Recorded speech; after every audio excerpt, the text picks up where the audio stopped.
ఇంకో బటన్ నొక్కితే ఆయనకు కావాల్సిన ఆయన దగ్గర ఉన్న ఆధారాలు ఏదైనా ఉంటే ఆధారాలు కూడా ఆయన అప్లోడ్ చేయొచ్చు. ఆటోమేటిక్లీ ఆ కంప్లైంట్ మన డిజిటల్ లైబ్రరీలోకి వచ్చేస్తుంది.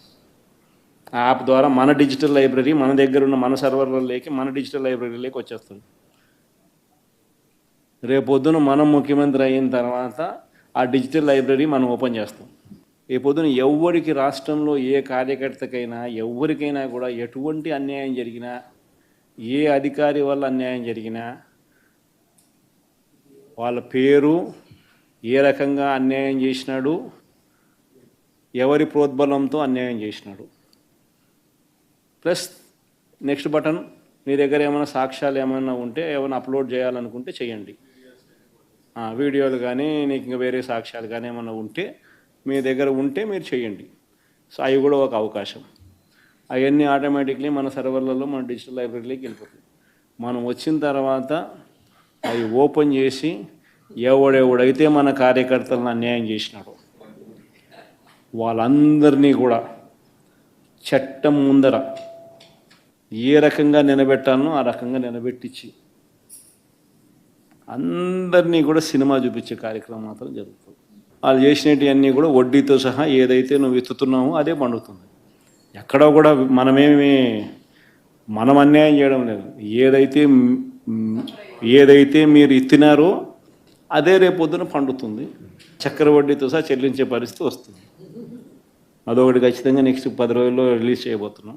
బాబు ష్యూరిటీ మోసం గ్యారంటీ అనేది అయితే ప్రోగ్రాం జరుగుతూ ఉందో దాంట్లో మీరంతా కూడా ఇంకా కొంత ఎక్కువ ఇన్వాల్వ్ కావాలి. అంటే ఈ ప్రోగ్రాం అనేది అన్ని చోట్ల బాగా జరుగుతూ ఉంది.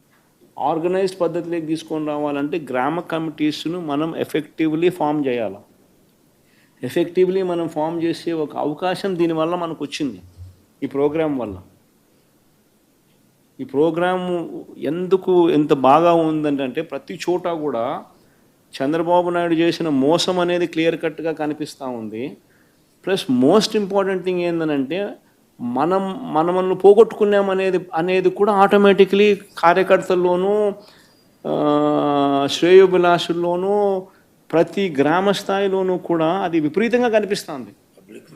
ఇంతకుముందు వైఎస్ఆర్సీపీ ప్రభుత్వం ఉన్నప్పుడు ఇవన్నీ అందుతాన్ని క్రమం తప్పకుండా అందుతాన్న పరిస్థితి నుంచి చంద్రబాబు నాయుడు వచ్చిన తర్వాత ఆ అందుతానేటివన్నీ ప్లేట్ తీసేసినాడు. ఆయన ఇస్తానని చెప్పినవన్నీ కూడా బిర్యానీ పెడతానన్నాడు. అది మూతగా బిర్యానీ అనేది పలావు పోయింది, బిర్యానీగా దేవుడెరుగు అనే స్టేజ్లోకి వెళ్ళిపోయిందనే టాక్ ప్రతి ఊర్లో జరుగుతుంది, ప్రతి ఇంట్లో జరుగుతుంది. కాబట్టి గ్రామ స్థాయిలో విపరీతమైన కదలిక వస్తూ ఉంది. ఆ కదలిక వచ్చిన నేపథ్యంలో మనం దీన్ని ఆర్గనైజ్డ్ పద్ధతిలోకి తీసుకొని రావాలి. సో జరగాలనంటే మీరు మూవ్ కావాలి. ఆర్గనైజేషన్ ఇంకా రాబోయే రోజుల్లో అగ్రెసివ్గా ఇక యాక్టివిటీస్లోకి ఇన్వాల్వ్ కావాల్సి వస్తుంది. సో ఆర్గనైజేషన్ యాక్టివిటీస్లోకి ఇన్వాల్వ్ అయ్యే పరిస్థితి వచ్చే టయానికల్లా గ్రామ కమిటీస్ను పూర్తిగా 100% ఎఫిషియెంట్గా ఫామ్ చేయండి. దాంట్లో మీరు క్రియాశీలక పాత్ర పోషించాలి. ఒక యాప్ రిలీజ్ చేయబోతున్నాం. రాష్ట్రంలో ఎక్కడైనా కానీ ఎవరికైనా కానీ ఏ అధికారితో అయినా కానీ హరాస్మెంట్కి ఎవడైనా లోన్ అయితే ఆ యాప్లోకి పోయి యాప్ అడిగే క్వశ్చన్, నీకు ఏ రకంగా అన్యాయం జరిగింది అని, ఫలాని అధికారి నన్ను ఫలాని రకంగా ఫలాని వాడి ఇన్ఫ్లుయెన్స్లో నన్ను అన్యాయంగా నా మీద కేసు పెట్టి నన్ను చిత్రహింస పెట్టినాడు అని చెప్పి ఎవడైనా కూడా యాప్ ద్వారా ఆ అధికారి పేరు దగ్గర నుంచి ఆయనకు జరిగిన ఏ పరిస్థితుల్లో ఆయన ఏ రకంగా ఇబ్బంది పడ్డాడు అనేది ఆయన చెప్పచ్చు. ఆయన దగ్గర ఏదైనా ఆధారాలు ఉంటే ఆ ఆధారాలు కూడా ఆయన అప్లోడ్ చేసే ఫెసిలిటీ కూడా కల్పిస్తూ ఉన్నాం. సో ఇంకో బటన్ నొక్కితే ఆయన కావాల్సిన ఆయన దగ్గర ఉన్న ఆధారాలు ఏదైనా ఉంటే ఆధారాలు కూడా ఆయన అప్లోడ్ చేయొచ్చు. ఆటోమేటిక్లీ ఆ కంప్లైంట్ మన డిజిటల్ లైబ్రరీలోకి వచ్చేస్తుంది. ఆ యాప్ ద్వారా మన డిజిటల్ లైబ్రరీ మన దగ్గర ఉన్న మన సర్వర్లలోకి మన డిజిటల్ లైబ్రరీలోకి వచ్చేస్తుంది.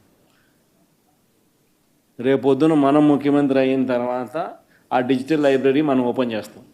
రేపొద్దున ఎవరికి రాష్ట్రంలో ఏ కార్యకర్తకైనా ఎవరికైనా కూడా ఎటువంటి అన్యాయం జరిగినా, ఏ అధికారి వల్ల అన్యాయం జరిగినా, వాళ్ళ పేరు, ఏ రకంగా అన్యాయం చేసినాడు, ఎవరి ప్రోద్బలంతో అన్యాయం చేసినాడు. ప్లస్ నెక్స్ట్ బటన్, మీ దగ్గర ఏమైనా సాక్ష్యాలు ఏమైనా ఉంటే, ఏమైనా అప్లోడ్ చేయాలనుకుంటే చేయండి. వీడియోలు కానీ నీకు ఇంకా వేరే సాక్ష్యాలు కానీ ఏమైనా ఉంటే మీ దగ్గర ఉంటే మీరు చేయండి. సో అవి కూడా ఒక అవకాశం. అవన్నీ ఆటోమేటిక్లీ మన సర్వర్లలో మన డిజిటల్ లైబ్రరీలోకి వెళ్ళిపోతుంది.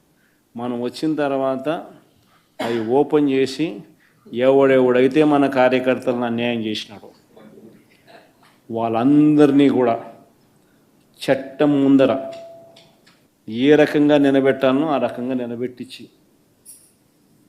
అందరినీ కూడా సినిమా చూపించే కార్యక్రమం మాత్రం జరుగుతుంది. వాళ్ళు చేసినవన్నీ కూడా వడ్డీతో సహా ఏదైతే నువ్వు ఎత్తుతున్నావో అదే పండుతుంది. ఎక్కడో కూడా మనం అన్యాయం చేయడం లేదు. ఏదైతే మీరు ఎత్తినారో అదే రేపొద్దున పండుతుంది. చక్కెర వడ్డీతో సహా చెల్లించే పరిస్థితి వస్తుంది. అదొకటి ఖచ్చితంగా నెక్స్ట్ 10 రోజుల్లో రిలీజ్ చేయబోతున్నాం. బాబు ష్యూరిటీ మోసం గ్యారంటీ అని ఏదైతే ప్రోగ్రాం జరుగుతూ ఉందో దాంట్లో మీరంతా కూడా ఇంకా కొంత ఎక్కువ ఇన్వాల్వ్ కావాలి. అంటే ఈ ప్రోగ్రామ్ అనేది అన్ని చోట్ల బాగా జరుగుతూ ఉంది. ఆర్గనైజ్డ్ పద్ధతిలోకి తీసుకొని రావాలంటే గ్రామ కమిటీస్ను మనం ఎఫెక్టివ్లీ ఫామ్ చేయాలి.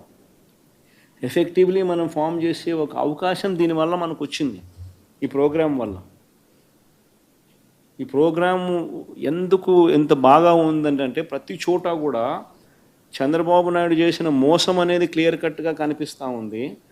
ప్లస్ మోస్ట్ ఇంపార్టెంట్ థింగ్ ఏంటంటే మనల్ని పోగొట్టుకున్నామనేది కూడా ఆటోమేటిక్లీ కార్యకర్తల్లోనూ శ్రేయోభిలాషుల్లోనూ ప్రతి గ్రామ స్థాయిలోనూ కూడా అది విపరీతంగా కనిపిస్తుంది. ఇంతకుముందు వైఎస్ఆర్సీపీ ప్రభుత్వం ఉన్నప్పుడు ఇవన్నీ అందుతాన్ని క్రమం తప్పకుండా అందుతాన్న పరిస్థితి నుంచి చంద్రబాబు నాయుడు వచ్చిన తర్వాత ఆ అందుతానేటివన్నీ ప్లేట్ తీసేసినాడు. ఆయన ఇస్తానని చెప్పినవన్నీ కూడా బిర్యానీ పెడతానన్నాడు. అది మూతగా బిర్యానీ అనేది పలావు పోయింది, బిర్యానీగా దేవుడెరుగు అనే స్టేజ్లోకి వెళ్ళిపోయిందనే టాక్ ప్రతి ఊర్లో జరుగుతుంది, ప్రతి ఇంట్లో జరుగుతుంది. కాబట్టి గ్రామ స్థాయిలో విపరీతమైన కదలిక వస్తూ ఉంది. ఆ కదలిక వచ్చిన నేపథ్యంలో మనం దీన్ని ఆర్గనైజ్డ్ పద్ధతిలోకి తీసుకొని రావాలి. సో జరగాలనంటే మీరు మూవ్ కావాలి. ఆర్గనైజేషన్ ఇంకా రాబోయే రోజుల్లో అగ్రెసివ్గా ఇక యాక్టివిటీస్లోకి ఇన్వాల్వ్ కావాల్సి వస్తుంది. సో ఆర్గనైజేషన్ యాక్టివిటీస్లోకి ఇన్వాల్వ్ అయ్యే పరిస్థితి వచ్చే టయానికల్లా గ్రామ కమిటీస్ను పూర్తిగా 100% ఎఫిషియెంట్గా ఫామ్ చేయండి. దాంట్లో మీరు క్రియాశీలక పాత్ర పోషించాలి. ఒక యాప్ రిలీజ్ చేయబోతున్నాం. రాష్ట్రంలో ఎక్కడైనా కానీ ఎవరికైనా కానీ ఏ అధికారితో అయినా కానీ హెరాస్మెంట్కి ఎవడైనా లోన్ అయితే ఆ యాప్లోకి పోయి యాప్ అడిగే క్వశ్చన్, నీకు ఏ రకంగా అన్యాయం జరిగింది అని, ఫలాని అధికారి నన్ను ఫలాని రకంగా ఫలాని వాడి ఇన్ఫ్లుయెన్స్లో నన్ను అన్యాయంగా నా మీద కేసు పెట్టి నన్ను చిత్రహింస పెట్టినాడు అని చెప్పి ఎవడైనా కూడా యాప్ ద్వారా ఆ అధికారి పేరు దగ్గర నుంచి ఆయనకు జరిగిన ఏ పరిస్థితుల్లో ఆయన ఏ రకంగా ఇబ్బంది పడ్డాడు అనేది ఆయన చెప్పచ్చు. ఆయన దగ్గర ఏదైనా ఆధారాలు ఉంటే ఆ ఆధారాలు కూడా ఆయన అప్లోడ్ చేసే ఫెసిలిటీ కూడా కల్పిస్తూ ఉన్నాం.